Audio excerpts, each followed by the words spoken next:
London is getting ready for a 3-day film marathon.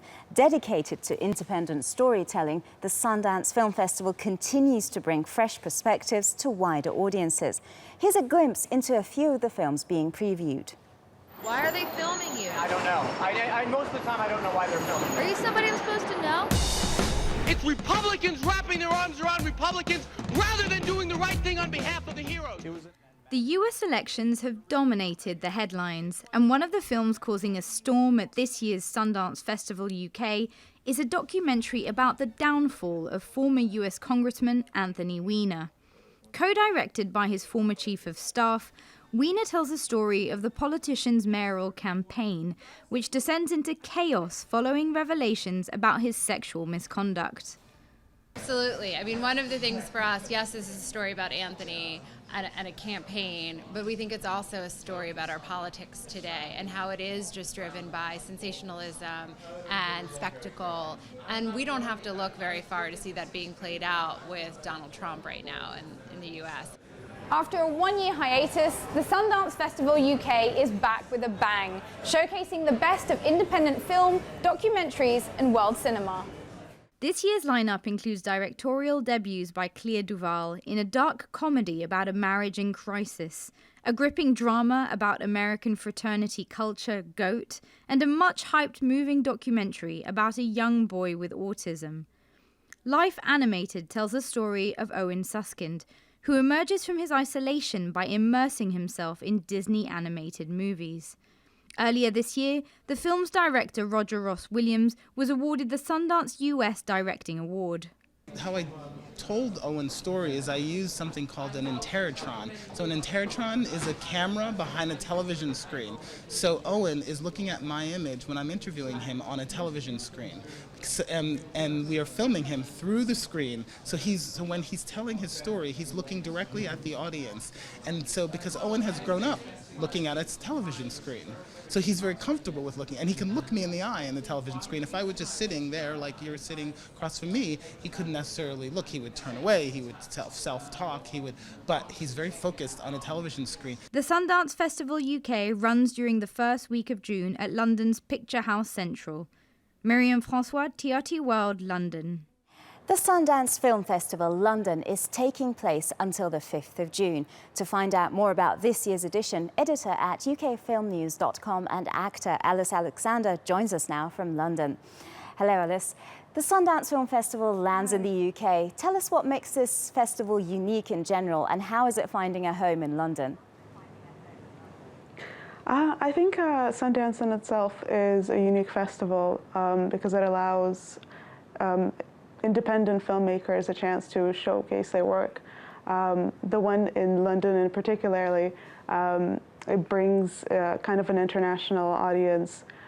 There's American films that we get, and it's something that kind of allows access for the independent filmmakers to have a broader international perspective and bring it to the public in the UK. So I think in itself Sundance has had quite a history and a reputation for creating well-known directors and just bringing in filmmakers of all kinds, just kind of the attention they require and the attention they need. Right. Well, this year's festival has moved into a new venue at the heart of West End. You've been there right from the start. How did you find the picturesque House Central? I am absolutely in love with Picture House Central. I cannot stop raving about it. It's a cinema that's had its ups and downs. It's gone through a couple of refurbishments, but it's absolutely gorgeous, and I encourage anybody to visit it whenever they come to London. It's iconic, it's beautiful, the staff is amazing. They've treated us with, absolutely amazing accommodation. So yeah, it's an absolutely stunning theater. Mm-hmm. Well, a great selection of independent and feature films at the festival, as always. Do you have any suggestions for moviegoers, Alice?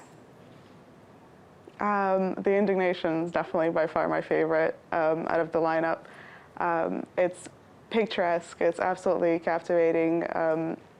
James Schamus did an absolutely amazing job. He's the director and screenwriter for the film.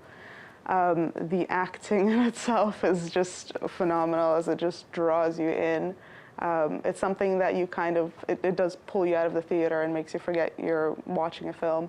So I think just by acting is actually quite phenomenal. But in terms of the story, it will definitely draw you in. I don't think anybody will have a hard time saying anything other than positive about it. Yeah. Well, the documentary winner is definitely the one that got the most press attention. Could you tell us about why the documentary is significant and why it got us talking? I think honestly, it's a bit of an odd one for me. I'm not the most educated person when it comes to political controversy or political drama, and I think I might represent, I guess, the general public, where you do have this interest, and it's almost a bit satirical with Weiner, and he is kind of, I guess, a disgraced congressman now, but it's a bit of an entertainment piece almost. Right. As far as I guess the documentary in itself, it's very well done, and you almost start to feel sympathetic for him, which is, you know, a credit to the filmmakers. But yeah, I think the press is quite quite a buzz on it. Right, they do. They definitely do. Thank you very much, Alice Alexander, for joining us from our TRT World London studios.